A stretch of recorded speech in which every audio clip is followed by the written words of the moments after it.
Space, the final frontier. This is the podcast of State of the Federation. Its ongoing mission. To explore strange new ships. To seek out new builds and new combinations. To boldly go where no fleet has gone before.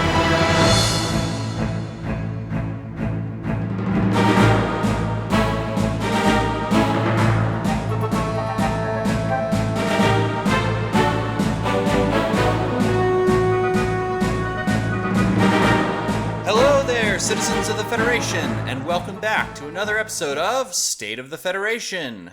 I'm your host Tucker, and with me are my co-hosts Robert and Joseph. How you doing today, guys? I do not want to talk about baseball for 7 days due to concussion protocol.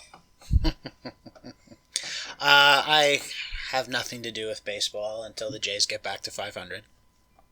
Oh, sorry to hear you'll be out for the season, Joseph. We'll see. We'll see. The Red Sox haven't won the division yet. No, but they did beat the Tigers like 8-1 today. So, or not the Tigers, the Orioles 8-1 today. So I'm pretty happy about that. 162 game season, Tucker. 162 games. You just keep telling yourself that from the what are you 1-7 now? No comment. I think that's the first time the Jays have ever started a season this badly. Isn't that true? No, they always have terrible Aprils. No. I think I remember Joe Castiglione saying on the radio today that the Jays have never had a season start as badly as 1-7. It just means their comeback will be that much more incredible. Anyway, I swear to God, this isn't a baseball podcast, you guys. This is an Attack Wing podcast, and today we're going to be talking about a lot of things and one thing at the same time, which is we're going to be talking about common strategies and how to counter them. So we've got a list here, and this may take us longer than just one episode, but we got a list here of what we feel are some of the more common strategies in the game. You may occasionally hear us typing if we, decide to add to it mid-episode. But before we get to the really complicated ones, we just want to talk about some absolute sort of basic stuff. It never hurts to go back to the basics. So the first thing on our list is movement. Let's start with that. Yeah, and I think what beginners get lost in is when they're putting together their fleets, adding cards to their fleet, trying to get quality or trying to get attack dice and being creative, that ultimately this does come down to a game of movement. If you can outfly your opponent, you can win, regardless of what's on their ship. Yeah, I mean, if they're not attacking you, then they're not doing damage to you, right?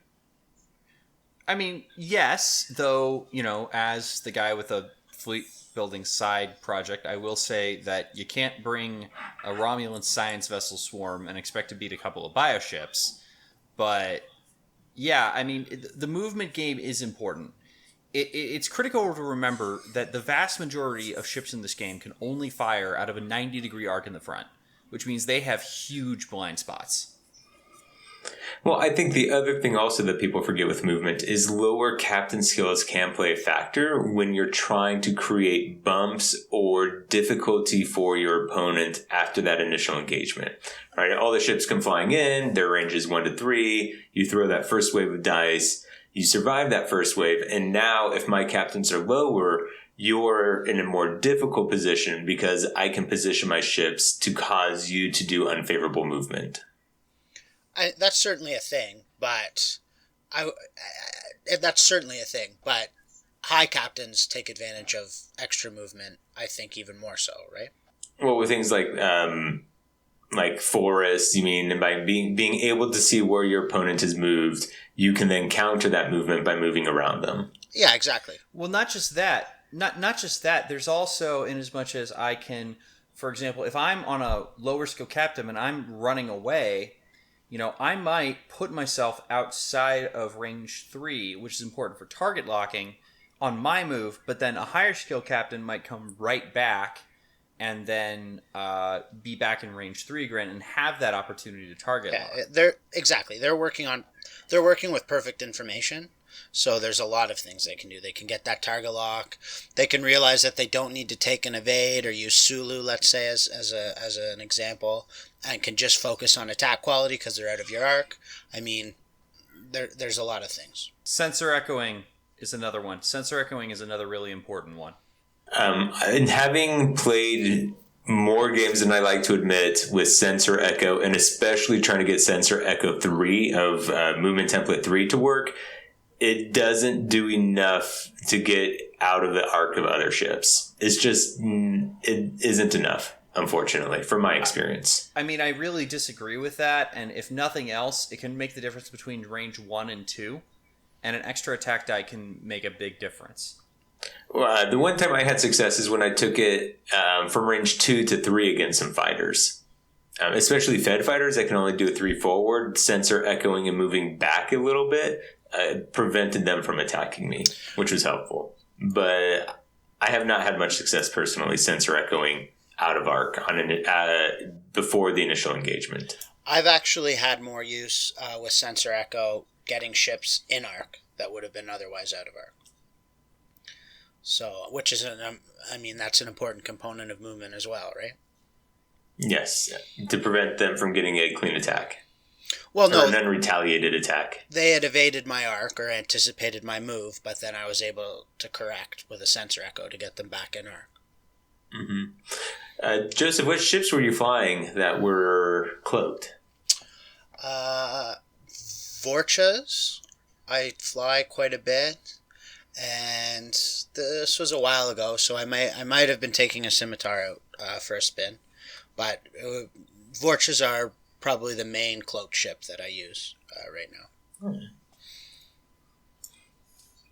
They're still one of the best ships in the game. You know, they come in the starter sets. They're going to see a lot of play pretty much no matter what.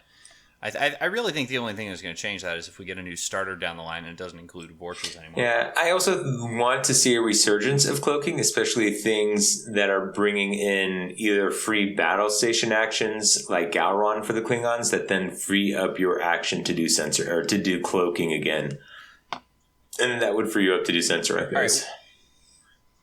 All right. Well, let's hold off on cloaking for a little bit because that might be something we get to either today or in the next episode.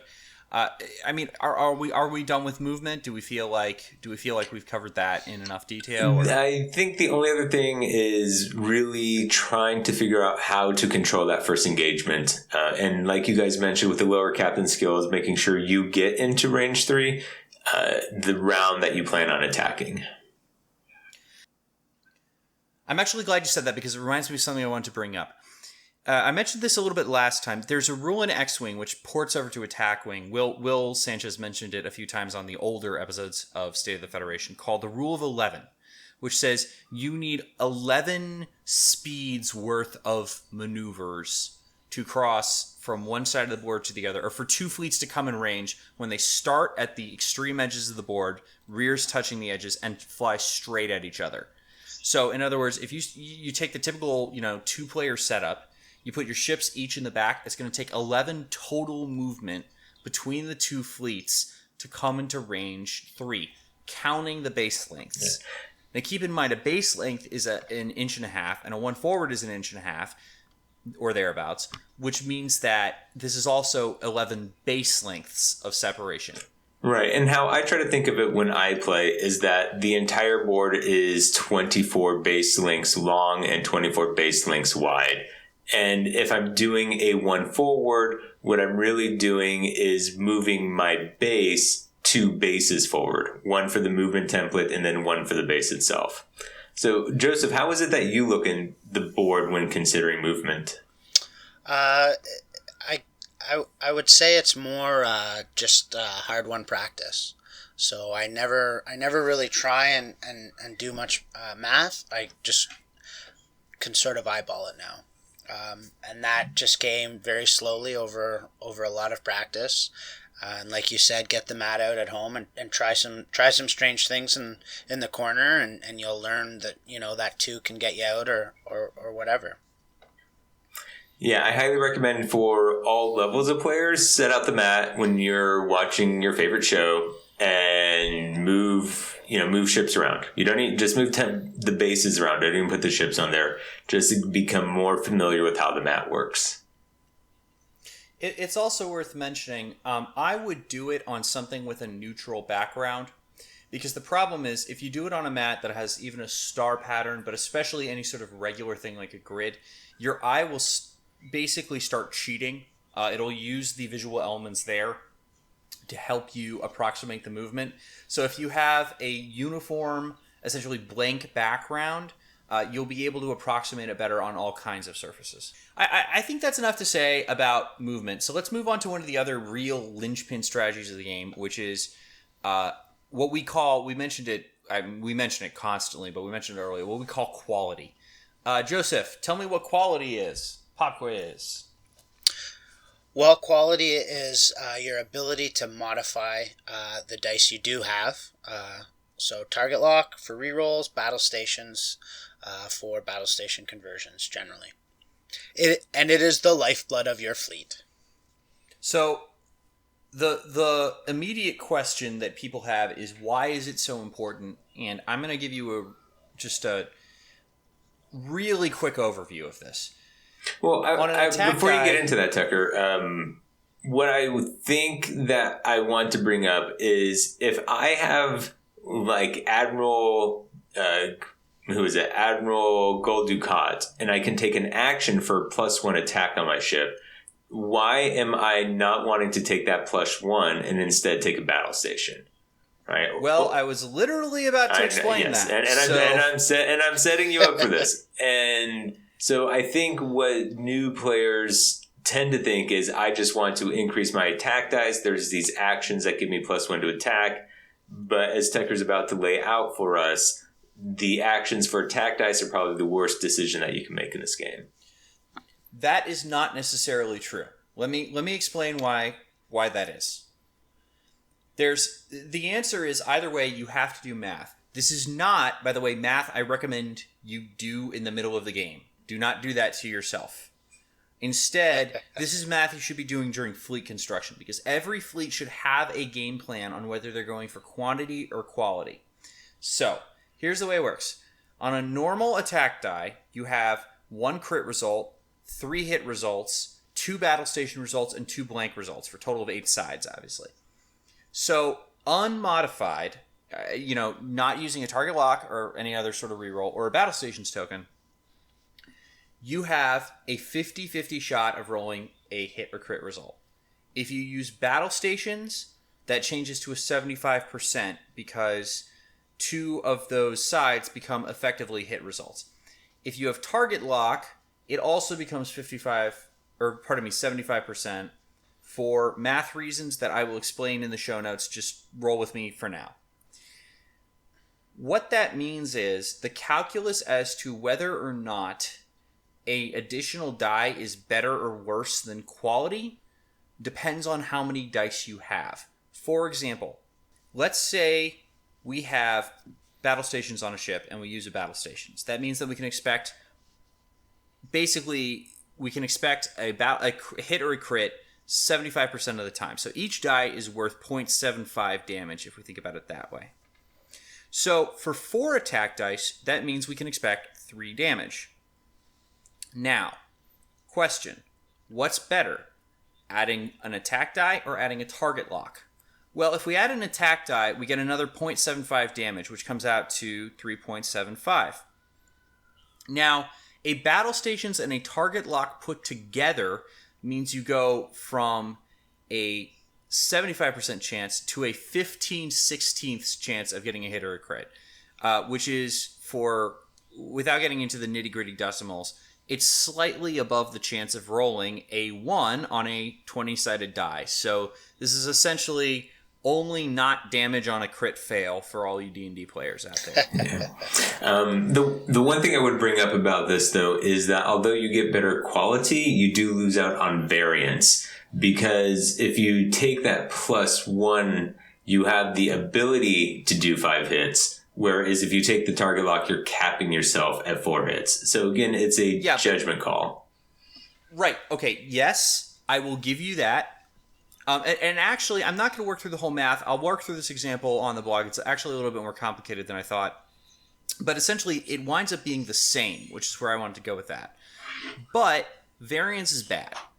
We do not like variance. Unless you have variance five hull left on your ship, and I want the opportunity to kill you. I will risk. I will fish for a direct hit above risking just not. Well, that's just bad odds. The circumstances dictate what choice you make. So, of course, we at State of the Federation feel that variance in all of its manifestations is our enemy. But if you need 5 hits or you need 6 hits, then you gotta risk those unmodified dice. Actually, you know what? Let me back up a bit and talk about variance. So this is a concept that's known, but essentially variance is bad for skilled players. The really classic example of this is chess. Chess has 0 variance. You don't roll a die to determine the movement of the queen, right? All the pieces, the entire game works the same always. That's why chess has what's called an ELO matching system, which is basically a calculator can figure out whether or not a chess player should lose to another chess player.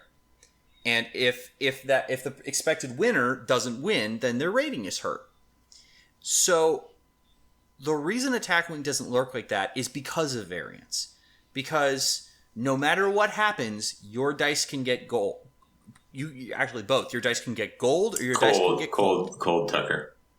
Or they could get gold if you mean that they're doing very well. Yes, that was the point of the catchy soundbite. But yeah, no. See, I've seen it. I've seen it happen. In fact, one of the survivors of variance is on this show. How did Joseph get to the finals of Worlds in the first year it was held? Well, aside from some awesome piloting and some great fleet building, his opponent, or Joseph, could not stop rolling the die he needed to stop one of his captains from being killed, and those points were ultimately the difference in the match. That's correct. I roll battle stations like a boss. Now, see, that's the thing is, I don't want to say that Joseph's victory was entirely the result of variance, because it wasn't. And anybody who says that is lying. I was there. I will fight them. But variance plays a part in victories in attack wing. That's just one really high profile, really obvious example. The more you can reduce that, the more opportunity you have to beat a player who is better than you.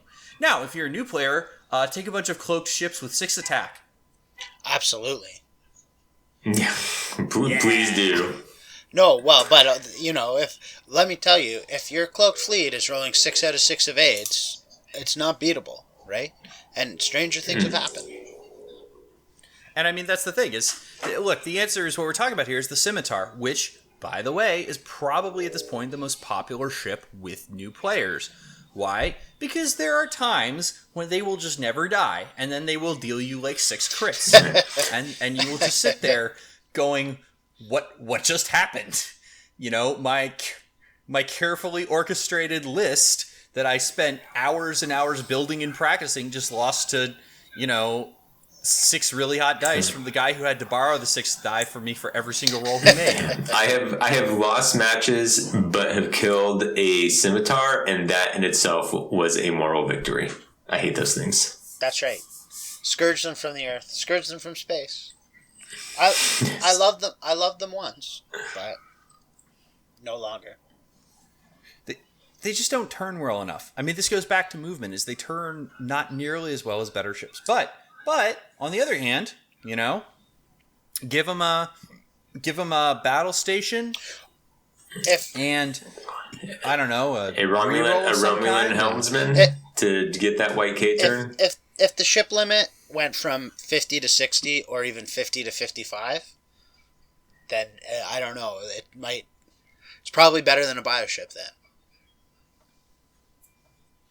I'm not sure about that. I really like those white 2 turns. I know, but you just have forced on there, so white turns are nonsense at that point.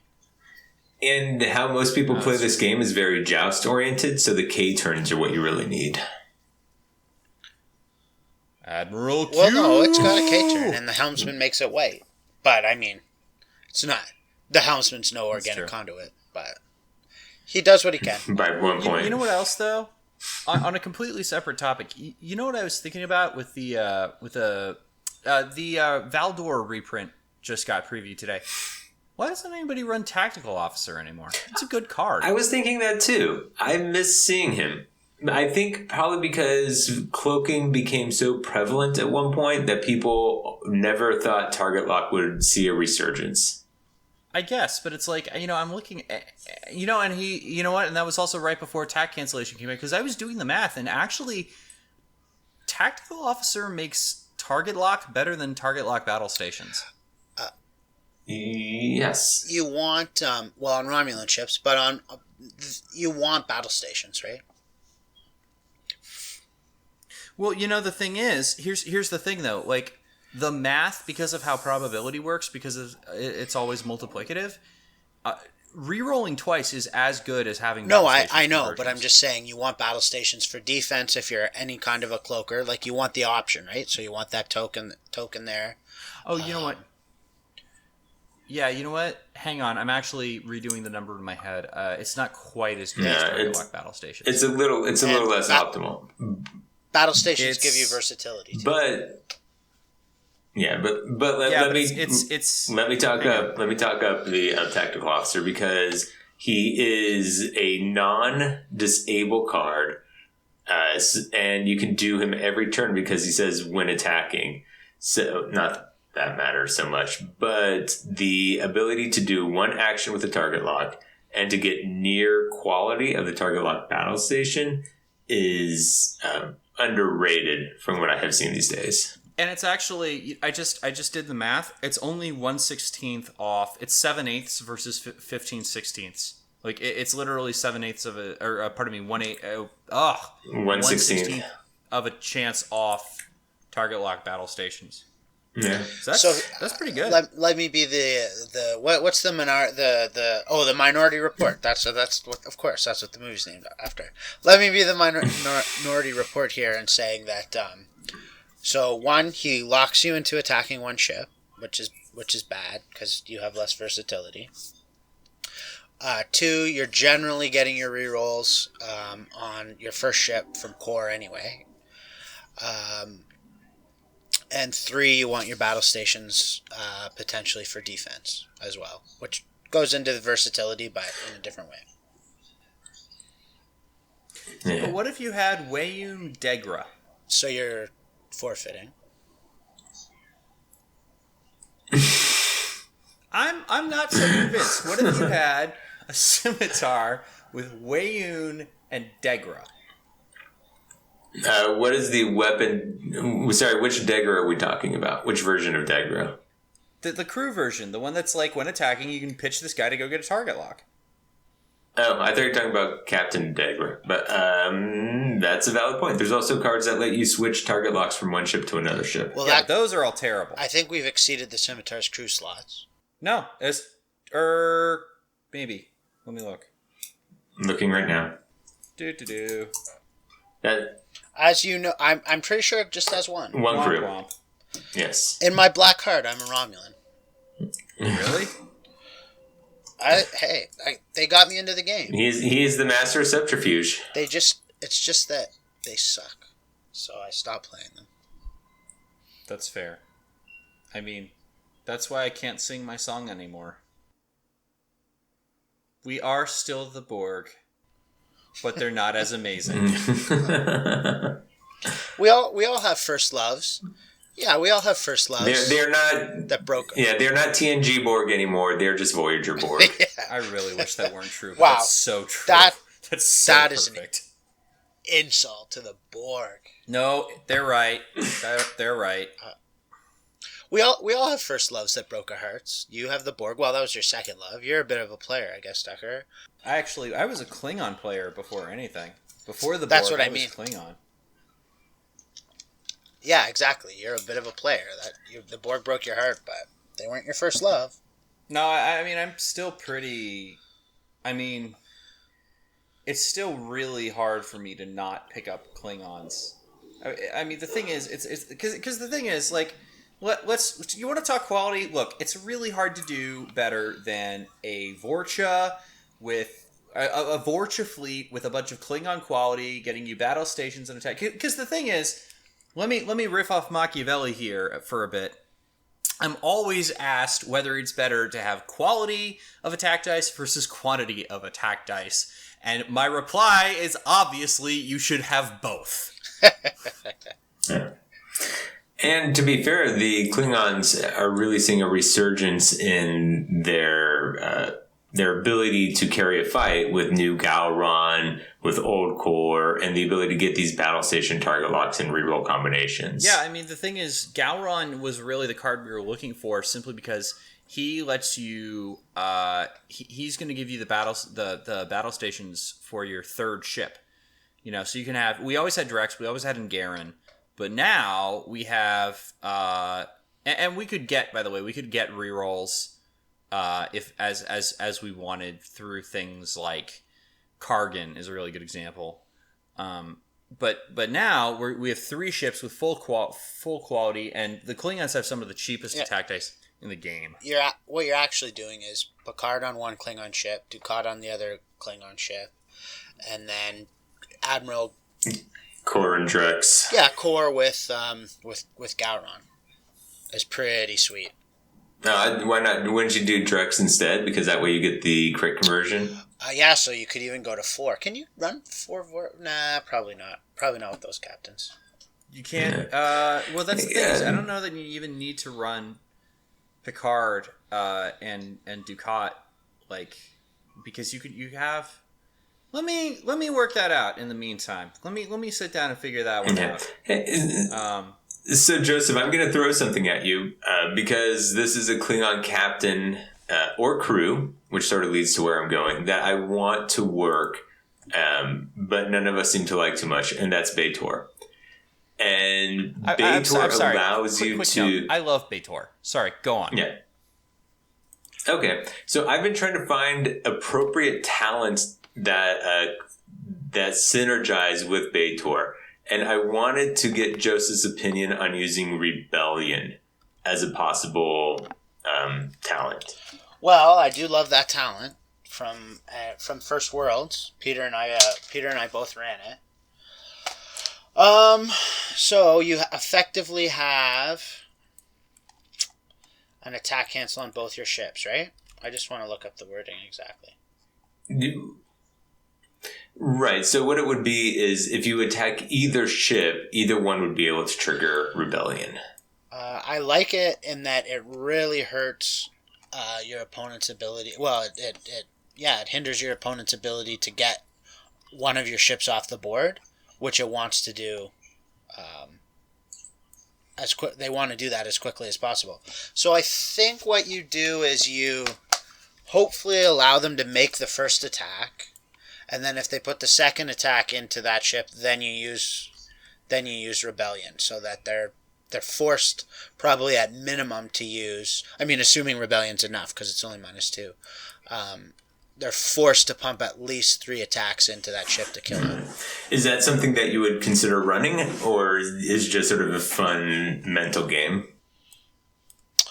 The Rebellion aspect of it, I think, is strong. You'd want to run it on. So, for example, Peter ran it on the 608, which has 2 hull, because one of the conditions of Rebellion triggering is that the ship has a higher hull. So, and on a ship like that, a Delta Flyer, it's good. And I ran it on a Bioship, which is 5 hull, but I felt comfortable defeating any other ship except scimitars to a small degree and Borg ships at the time. So I knew it was going to trigger when I needed it. So if you can work at that out, that half of it is good. The downside is you have to take B'Etor as your captain. Well, not as your captain. You could take it as a crew. But I was also thinking of the Borg Barrels as a possible ship as well, because those have 3 hull. And it's most likely that your opponent's going to have at least 1 ship with more hull than 3. Sorry, quick interjection here. You're not going to be able to do it with Vorchas. You run up. You run up on points. I'm going to check assimilated Barrels though, because I want to see what they have for. Yeah. Well. Yeah. There's you got 24 points for the assimilated Barrel. Let me see what I can do with that. So Joseph, what other talent would you run with Baitor?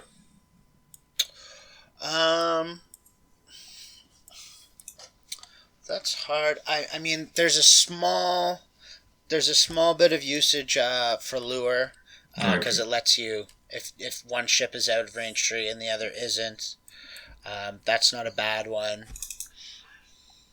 You can actually do a thing. Sorry, I am eavesdropping on this conversation. You can do a thing. This is a fun one where you can deploy a shuttle from the ship with lure on it outside of range 3 of an opponent's ship, and then use Baitor to point at the shuttle and say "you lure," even though your main carrier is within range. It's a nasty trick. Yeah, I like that. Unexpected. Cheat death probably has value because whichever ship they destroy first is coming back. That's a good one. Yeah, because she's not limited to actions, right? Right. It's just and she can use any elite talent to upgrade as if it were assigned to the ship. So yeah, I also like cheat death too. I think she is underrated because I think you're right, Joseph. You can put your opponent in a no-win situation when electing which ship to attack. Yeah, exactly, and probably even stronger than Rebellion, depending on what your crew assortment is conditional surrender. Oh, that would be really good too. Yeah. One conditional. Truce. Truce is not good. Ibix Dynasty is better. Use Ibix Dynasty. It is better in all circumstances. Well, they're both unique, right? Yes. And true, if you are running Admiral Q or Admiral Decker with Khan, who pair great with him because Gen Con, he's just rewriting his minus anyway. Truce actually works pretty well with him because he gets underneath the penalty for 5 captain skill. Yeah. I actually like that. So we run Ibix Dynasty and Truce, and then you have multiple cancellations that you can push back and forth. Yeah, that's right. Yeah. Okay. This was a complete non sequitur. It's just that's one of the cards I want to be better than what it is. I'm always curious as to how other people are thinking of using her, if at all. Is there a way? No, I was just thinking. I wish you could use Vulcan High Command with it, but you can't. I can't use it during the setup phase. Yeah. Tucker, you sound like you're working furiously over there. What are you coming up with for us? He's mostly nothing terribly interesting. He's I don't think. Okay, no battle station that we're going to get from this conversation. No, this isn't really a battle station. Because ultimately, this is just a good Klingon fleet. This isn't even particularly interesting. No, I'm not even running any upgrades besides for Drex and Garen, Crew, Worf, you better put Clag. And Clag's literally you just better there put to be a body. detonation codes on that thing. No room. It's not a good fleet. I disagree. Okay, let's hear it. Let's hear it, and I'm going to tell you how I'm going to beat it, and it's going to be the segue into the next point we're going to discuss. Okay. Sure. Give me 1 second. I just need to pick a guy. So while Tucker's picking another guy, to conclude the quality versus quantity, I'll actually bring up one more point that Justin and I always discuss, and I can't have a show that does not discuss Madrid. So the reason Joseph is very negative on Madrid is the fact that you use Madrid at the expense of quality of an attack. Because you're within range 3 and you're electing to use Madrid as an action rather than using an action for either battle stations, target locks, or both battle stations and target lock. Is that correct, Joseph? It's also worth mentioning, almost every action in the game is worse than taking a target lock or battle station. That is correct, too. It brings a tier. Hang on. It brings a Sorry, go tear ahead. to my eye to know that you guys are listening to me. And then Well, but here's the thing, though. I was getting about to counter and expand upon my infatuation with Madrid. But go ahead, Tucker. You're going to say something. Well, here's the thing. I am going to go ahead right now, and I am going to go through. I compiled a list of the 300 playable cards in Star Trek Attack Wing, in my opinion. I call it the STA 300. I am going to go through really quickly and just see how many of these are actions. Because looking at them, I mean, I guess a couple of these, but like even the ones that are actions are stuff that's like, you know, It's like Troy, where you take an action and you still get a battle station. Right, or in Garen, where your action is literally basically just battle stations. Or Borg Queen, take an action to give somebody else an action, which is probably in Garen. Like, yeah. So while Tucker's looking that up, I'm going to continue. I'm not going to do all of them. I'm not going to do all of them. No. Like, that's just not worthwhile. I mean, major exceptions includes things like Matt Decker. Wow, there are really not many of these. Core 6. Right, but those are cards that you put on ships that you're not planning to use for attack. So these are all ancillary ships to your main fleet. Yeah, this is actually really depressing. When I go over a new preview and I'm looking at the cards for the first time, anything that doesn't cost an action normally gets a second look, because the bar is the threshold is much lower for it to be useful. Anything that is an action is going to really have to work to impress me. The only things in the game that cost an action, because Target Lock and Battle Station are so strong, are things that are better than that, and they're few and far between. Admiral Forrest probably is the cheap one.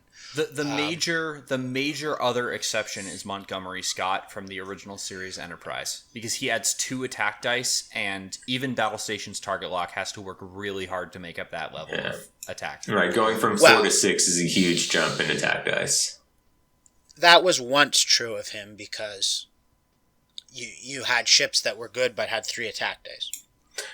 Now, you'd rather have your 5 or 6 attack dice and get your quality and not go up to 8 dice or 7 dice. Yeah. And this is also why I like the idea of cards like Stalking Mode, but it's not something I build around, because when I get into range 3, I can elect to use it to get a +1 attack, or I could just take the battle stations and ensure a better quality of attack.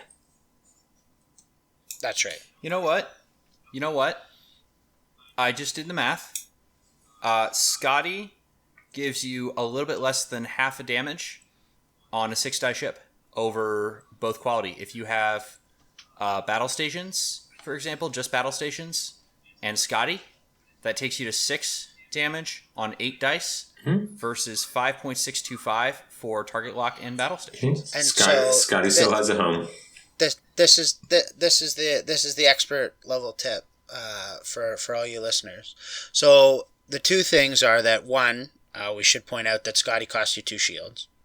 Yes, that is definitely the case. That is not a small caveat. And that 2, doing 5.25 damage or 6 damage for the vast majority of ships is going to mean 2 attacks. You're not killing the ship. You're going to have to make a second attack anyway. So the points for Scotty are ill spent, because now your second attack is just going to kill the ship more, and you just need to kill it so that it's dead. Well, that the flip side there, though, and the reason this is a tactical consideration, is the Hathaway is a 7 durability ship, and I can't one-shot a Hathaway with 6 attack dice, barring some direct hit draws, but I can with 8 dice.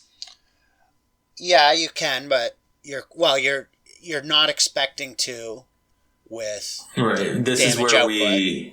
Yeah, this is where we discuss variance versus quality, where I can take the variance and have the opportunity to kill the ship, but I'm sacrificing the assured quality of damage.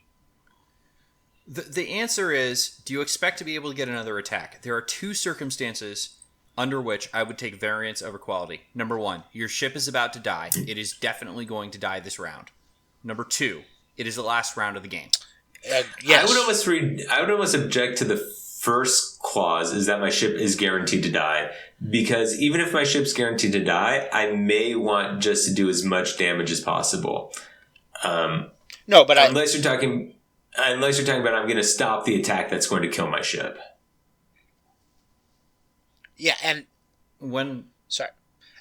stopping that attack is relevant. So if putting 8 hits through is going to change the course of the game for you, which is going to happen sometimes, then yeah, you have to, reap the whirlwind and accept that variance into your life.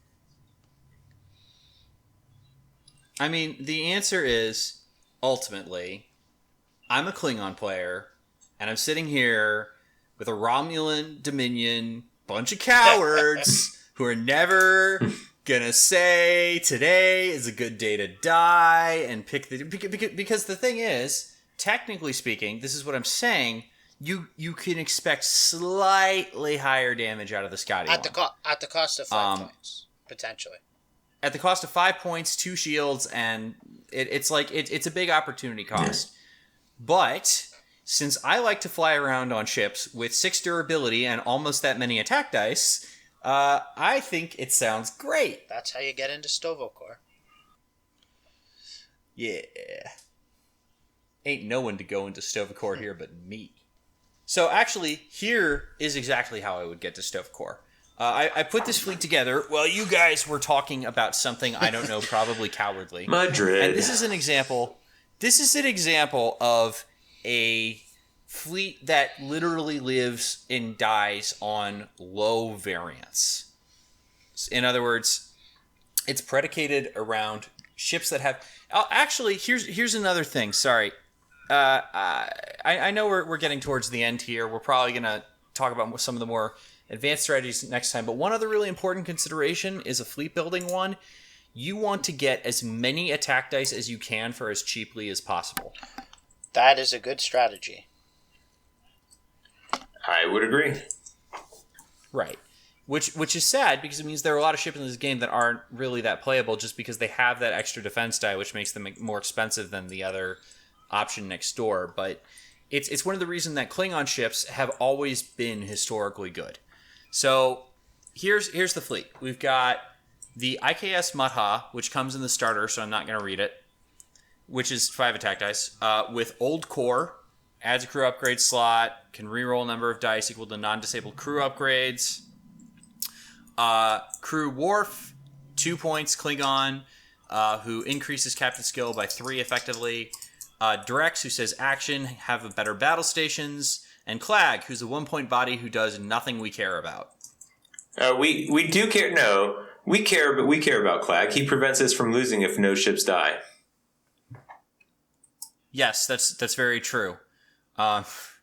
Which would probably be funnier if that literally hadn't been how the World Championship had been decided. The captain is young Core, right? Core 8? We as a community need to agree on this. He's old in the sense that he's from the old series, but he's young and that he's physically young. So yes, I think it's pretty well established that Old Core means that he's ancient and needs a walker to get around the ship. And Young Core means he's spry and can virile, re-rolling attack dice like no one's business. Okay, whatever. He's Core 8. The point is that's the one. Second ship is a generic Borg Burrell with Kargon and Angaran. Angaran is Drex. Kargon says, after you move, if you use an action for one of your upgrades, you get a free target lock, then put an APT down, which isn't the best, but whatever. Third ship is Borg Burrell with Chang, because the sensor echoey Chang, which you'll probably never use, but you might, because he's 7 skill and I had 4 points left. And Admiral Gowron, who says fleet action, battle stations, and then a free action from your action bar, which is target lock. And then fourth ship, oh my god, is a Borg Burrell with Nudoc. Nudoc is a 5-skill captain that says when attacking, convert a battle stations into a hit. Because you can't afford 4. That's 130 points altogether. Is this a faction pure fleet? Yeah. Klingons can actually just do faction pure. Unlike almost every faction in the game not called Federation, everything Klingons really need is in their faction. Man?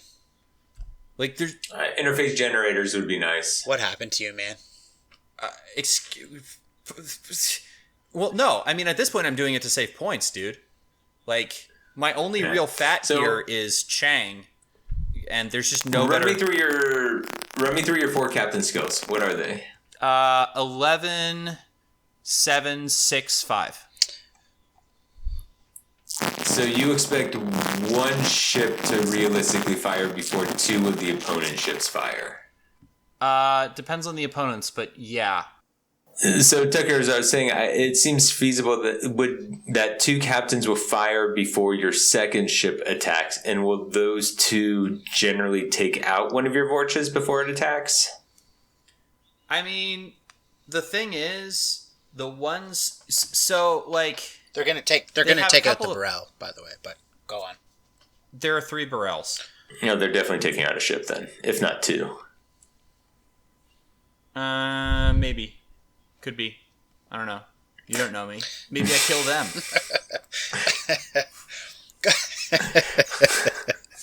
You stare them down. I mean, look. You bring the game to real life, man. Your ships. All honesty is this is probably better as 3 Negvars than 4 Burrells. Yeah. Negvar has 5 or 6 hull. It has 5 hull, right? The Negvar has 6. See, that's why I like the Negvar over the Vorchas, is because a 5-hulled Vorcha can be one-shotted by a 5 attack dice Hathaway. No. Oh, you never cloak. Why would you cloak? Don't cloak. Your ships aren't cloaking? No. Oh, wow. They're... yeah. Definitely 1. Probably 2 of your ships are not. No. Sorry. Back up. The Burrell's cloaked. Vorchas and up don't. The problem with the Burrells are that you didn't put in detonation codes, so I'm not even sure they can cloak if there's a cloaked mine on the board. Yeah, but like that's the thing is the IKS Maha. If you use a named Vorcha, especially Vorchas have 7 durability, so it's very very hard to one shot them. So Burrells you cloak because you have to, but Madhas or Vorchas I should say and up you don't cloak. Well, but here's the problem with that. Much like the Keldon, almost as bad. They're 7 instead of 6. You just want that 1 cloaked mine hit, and then they're very one-shottable. Yeah, but that's, I mean, and again, like, now you're talking about movement and using things like that. Like, it's not an automatic like it is with a Burrell or a Keldon. Which is why, by the way, those ships, even though they are cheaper sources of 5 dice, don't get played. So, Tucker, I want you to go back to the drawing board, except on both of those Borg Burrells, put on Borg hull ablated armor. Is that right? The whole ablative hull armor? Borg ablative hull armor? Yes. That is a really interesting thought. Let's try that. We kill Nudoc, because screw Nudoc.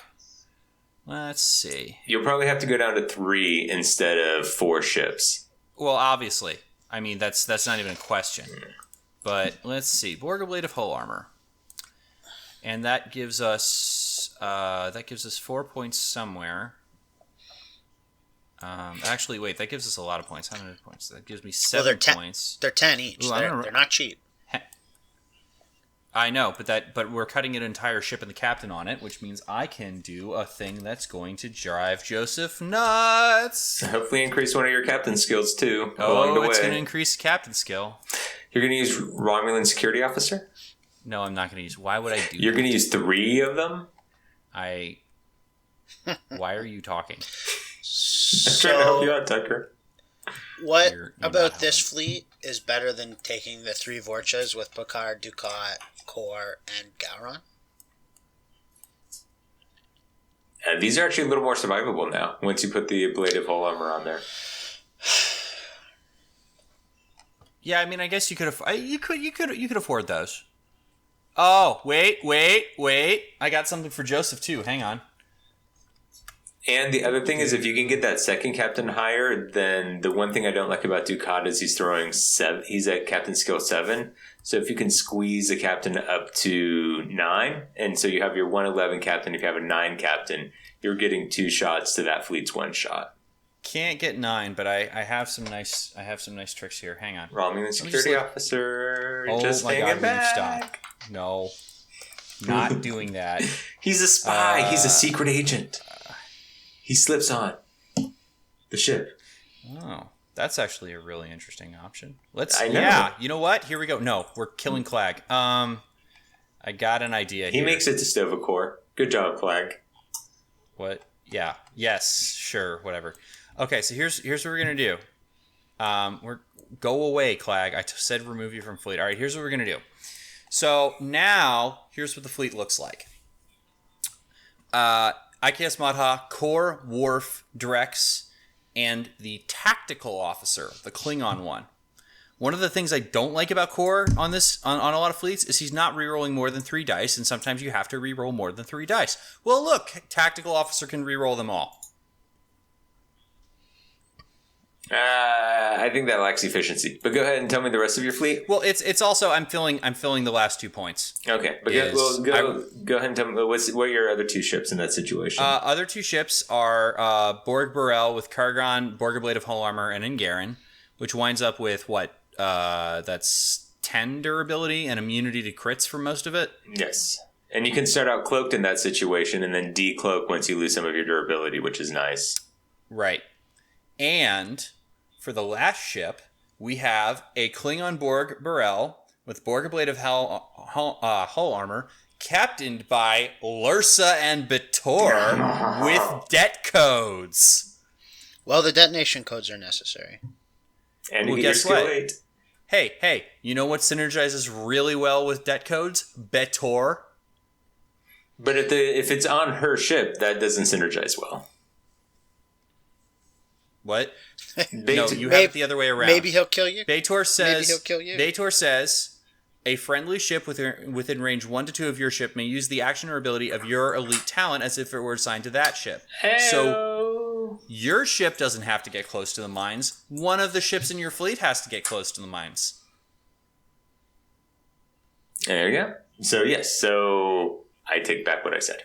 So you do. Yeah, I do. But I like it. I like that much better. You have Captain Skill 11, Captain Skill 8, and Captain Skill 6, is that right? Yeah.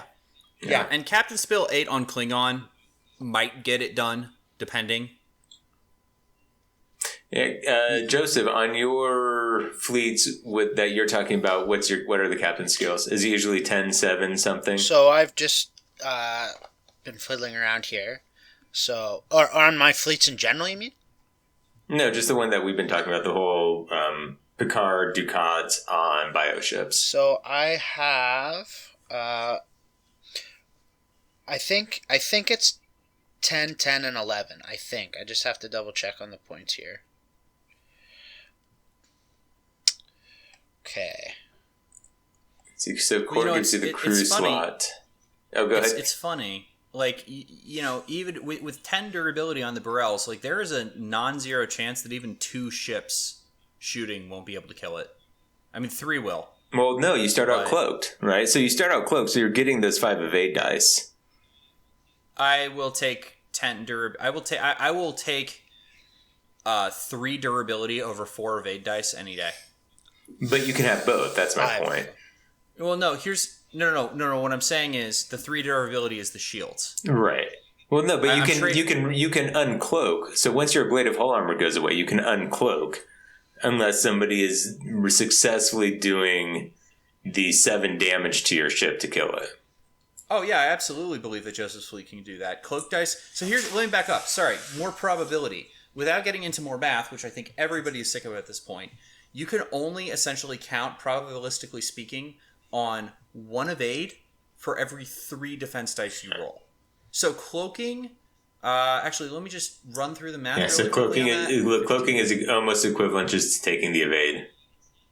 It's not that much better. I mean, again, it's higher variance, but you're almost just better off taking an evade. Now, again, one of the things is it sticks around between churns, which is nice, but you're trading 3 durability, which isn't worth it. If cloaking let you keep your shields, which obviously it wouldn't, then it might be much more of an interesting option. But as is, I'm not going to cloak the vast majority of the time. Let me just think through this. You roll 5 defense dice. So that's... Okay, while you're thinking about that, Joseph, what's your fleet? Okay, so constructed in, Kales's way, which is to say not faction pure. Vorcha, Jean-Luc Picard, Maxwell Forrest, interface generator. So that's Captain Skill 10. Vorcha, Gul Dukat, William T. Riker that boosts your Captain Skill by 3. Interface generator, so that's another 10. And both those ships have 2 actions. And then the Mata with young, virile, powerful core. Detonation codes, Bohica, Worf, and an interface generator. How is that ship getting the battle station? Oh, sorry. It has... Oh, that's right. So I take Forrest off and put Gowron on. Got it. So then you're 11, 10, 9. Yes. Still not bad. Yeah, 9, 10, 11. Or 11, 10, 9. Wow, that's... Depending if which you're activating. Though, interestingly, that fleet actually has lower durability than mine. Yeah, but... because you're trading generic Vorchas for Borg Ablative. Yeah, but I've got interface generators on all my ships. Yeah, that's true. And I guess you would be cloaked. Yeah, but you're losing attack quality to recloak to ensure that your you don't your recloak. interfaces. The interfaces, he has to recloak. You take one hit, you suck up one hit, you immediately pitch the interface. If it reduces damage at all, it's been worth it, and you never cloak again. Right, but my point is, the first round I attack one of the ships that has the interface, and then the next round, once they have decloaked, I attack another ship that has the interface on it. I see what you're saying. Yeah, You're still getting battle stations, though, right? yes. Well, you're still getting 75%, but you're not getting the quality that we're really trying to target with both rerolls and battle stations. So the ability to take any attack and turn it into 1 damage is probably a good trade-off for that lower quality. And part of the reason Interface Generator is one of the best cards in the game is when I'm cloaked and have that battle stations, if I don't roll blanks, there's a chance I can just cancel your attack, right? Yeah, a card stops Interface Generator? Energy Dissipator. Oh, no. Okay, that's it. We're done. If that's where we're going, we're done. Actually, I think we're essentially out of time anyway. So let's go ahead and say that this is strategies part 1. We'll go ahead and talk about more advanced strategies like cloaked mines or some of those types of things next time. We'll also probably do a quick preview of UK Nationals, which is actually coming up pretty soon. So it's exciting to get to the really sort of big name events of the season. Sumer is a Kuminin and all that. Anyway, yeah, I think it's been a good talk. So any final thoughts, you guys? Madrid still works regardless of what Joseph says.